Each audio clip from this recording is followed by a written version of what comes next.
जहाँ खाया वहीं छेद किया। स्वामी यतीश्वरानंद को हराया, संजय गुप्ता को हराया, हमारी सीट हरवाई। उमेश को लाने वाले मदन कौशिक हैं। बीजेपी के पूर्व विधायक कुंवर प्रणव सिंह चैंपियन ने उत्तराखंड भाजपा के पूर्व अध्यक्ष मदन कौशिक पर आरोप लगाए हैं।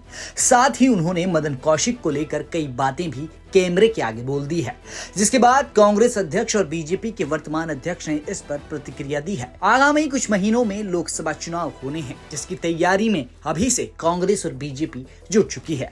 लेकिन इन दिनों उत्तराखंड में बीजेपी के अंदर कुछ ठीक नहीं चल रहा। कुछ दिनों पहले ही भाजपा विधायक दुर्गेश लाल और कैबिनेट मंत्री सुबोध उनियाल के बीच तू मैं हो गई और सरकार की भी पोल खुलती नजर आई।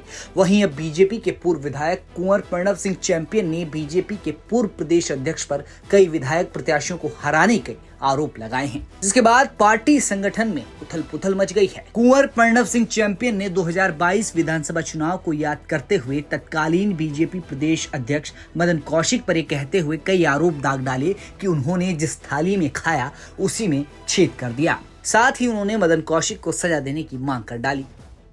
2022 के विधानसभा चुनाव में जो प्रदेश अध्यक्ष थे हमारे भाई मदन कौशिक जी, उनके द्वारा भाजपा से क्या कहूं, बस मेरे पास शब्द नहीं है, धोखा दिया गया।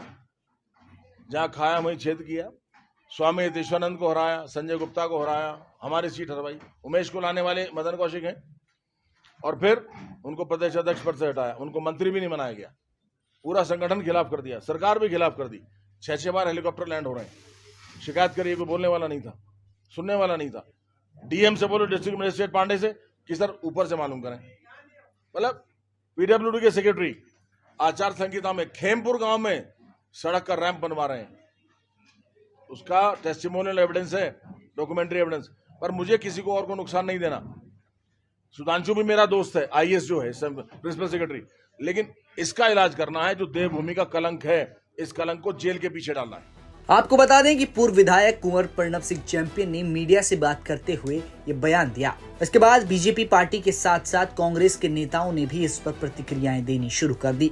बीजेपी प्रदेश अध्यक्ष महेंद्र भट्ट ने मामले पर संज्ञान लेते हुए सभी विधायक और पूर्व विधायकों को हिदायत दी कि अपने बयान कहां देने हैं, इस बात का वो ध्यान रखें। साथ ही महेंद्र भट्ट कुंवर प्रणव सिंह चैंपियन से भी संपर्क करने की बात कर रही हैं।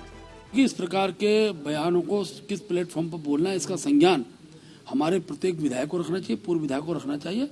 ये विषय कल ही संज्ञान में आया, उस पर जो भी कार्रवाई होगी निश्चित रूप से करेंगे। कुंवर सिंह चैंपियन के इस बयान से जहां भाजपा में खलबली मच गई, वहीं कांग्रेस को भी बीजेपी की टांग खींचने का मौका मिल गया, जिस पर कांग्रेस प्रदेश अध्यक्ष करण माहरा ने कहा कि अनुशासन की डींगे मारने वाली बीजेपी की पूरी पोल उनके विधायक ही खोलने लगे हैं। देखिए, ये बीजेपी का अंदरूनी मामला है, किसने किसको हराया। लेकिन मैं इतना जरूर कहूंगा कि दुर्गेश्वर लाल ने जो किया वो हिम्मत का काम था। दूसरा, विनोद चमोली जी अनेकों ऐसे गंभीर मुद्दों में सरकार के विरोध कह चुके। वो ये कह चुके सशरीर में यहाँ हो और आत्मा मेरी वहाँ है। वो ये कह चुके कि स्मार्ट सिटी में जो प्रोजेक्ट उन्होंने एज ए मेयर भेजा था, उनकी देखरेख में हुआ था, वो काम नहीं हो रहे, अन्य कामों में पैसा व्यर्थ किया जा रहा है। बीजेपी के एक मंत्री के कार्यालय के बाहर एक आदमी जहर पी के मर जाता है। बीजेपी के मंत्री के बाहर विधायकों को धरने में बैठना पड़ता है।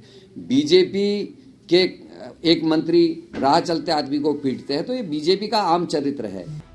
फिलहाल तो कुंवर प्रणव सिंह चैंपियन का ये बयान बीजेपी पार्टी में खलबली मचा रहा है, लेकिन बीजेपी अपने अनुशासन के लिए जानी जाती है। तो चुनाव से पहले भले ही ये हलचल हो रही हो, लेकिन इस मामले पर वो अपने नेता और कार्यकर्ताओं के साथ समन्वय बिठाने में कामयाब हो सकती है। अब देखना ये होगा कि कुंवर सिंह चैंपियन का ये बयान लोकसभा चुनाव में बीजेपी के लिए भारी साबित होता है या चुनाव परिणाम पर इसका रत्ती भर भी असर नहीं पड़ेगा। देहरादून से सागर शर्मा के साथ ब्यूरो रिपोर्ट, उत्तराखंड तक।